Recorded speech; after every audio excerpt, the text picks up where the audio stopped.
Max was an adventurous boy who loved exploring the forest behind his house. One afternoon, as the sun shimmered through the leaves, he stumbled upon something unusual, a marble shimmering in all the colors of the rainbow. Curiously, Max picked it up. As soon as he held the marble in his hand, it began to glow. At first, it was a soft light, but it quickly grew brighter until it enveloped everything around him. "What is this?" Max whispered, but he didn't have time to think. The light became so intense that he had to close his eyes. Suddenly, he felt the ground vanish beneath his feet. A swirling sensation filled his body, as if he were being pulled through a vortex of light. When the glow faded, Max found himself in a completely different world, one that seemed to sparkle as if made of emeralds. Max couldn't believe his eyes when he saw a group of turtles in front of him. But these weren't ordinary turtles. They wore glittering capes and small hats that looked like wizard hats. Their shells were adorned with golden patterns that sparkled mysteriously. One of the turtles stepped forward and spoke in a deep, solemn voice. "Our hero has finally arrived." But Max didn't understand a word. Before he could respond, another turtle approached him with a bag of shimmering powder and blew a handful of it right into his face. "Hey," Max coughed, "what's that supposed to be?" But then something strange happened. The turtle's words, which had sounded like gibberish before, suddenly became clear and understandable in his mind. "Our hero is finally here," the turtle exclaimed again, now in perfect English. Max rubbed his eyes and looked at the turtles. What do you mean by hero?" he asked. An older turtle, whose beard was so long it nearly touched the ground, stepped forward. He wore a hat with a small star on top. "I am Master Chelonius, the eldest of the wizard turtles. For years, we have been locked in a fierce battle against the meerkats, a once peaceful race now ruled by the dark wizard Manfred." Max blinked. "You're at war? With meerkats? That sounds strange." A smaller, cheeky-looking turtle chuckled. "Not strange. It's our destiny. Manfred has defeated our best players, and without victory, we lose our land." Max frowned.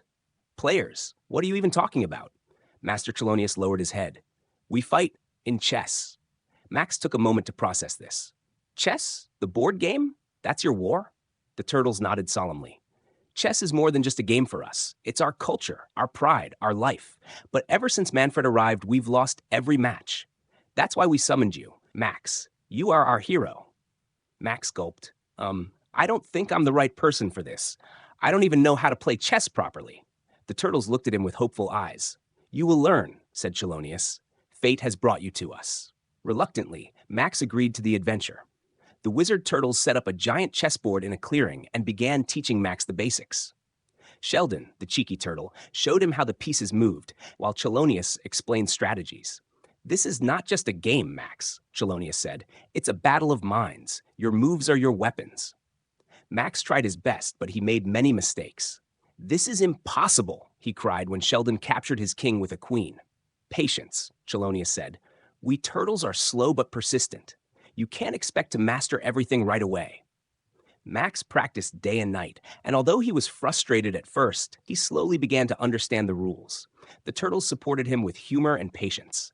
Once, Sheldon fell asleep during a game and snored loudly, making Max laugh. Still, Max felt uneasy. "I'm not a hero," he muttered to Sheldon one night.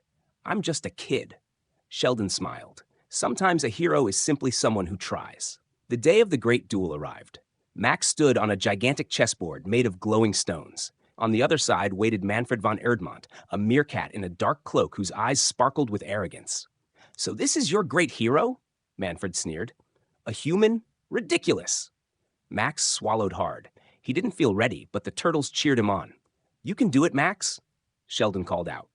The game began. Manfred was quick and calculated every move carefully. Max fought as best he could, but it seemed like Manfred could predict every move he made. "You're weak," the dark wizard taunted. Max felt tears welling up in his eyes, but then he remembered Chelonius's words. "Don't overthink. Sometimes the simplest move is the strongest." With a bold step, Max moved a pawn straight into the center. Manfred stared at the board. That's impossible," he cried. "Checkmate!" The turtles erupted in cheers. "You did it, Max. You're our hero." But Max wasn't satisfied. He turned to Manfred. "Why are we fighting in the first place? Can't we just live in peace?" Manfred looked surprised. "Peace? Why would I make peace with these turtles? They've never respected me." Max crossed his arms. Maybe because you never gave them a chance. What if we use the chessboard as a symbol of friendship instead of war? Manfred was silent for a moment, then nodded. Maybe you're right, boy. All I ever wanted was for my meerkats to be taken seriously. With Max's help, the turtles and the meerkats made a pact. From now on, chess games would be a peaceful tradition, a competition of friendship and respect. After peace was secured, the turtles led Max back to the rainbow marble. Chelonius placed a hand on Max's shoulder. Thank you, Max. You not only saved us, but also taught us an important lesson about courage and peace. Max touched the marble, and once again, he was engulfed by the glowing vortex. When he opened his eyes, he was back in the forest. The marble lay quietly in his hand, no longer glowing. Max smiled and tucked it into his pocket. Maybe I am a hero after all, he murmured before heading home.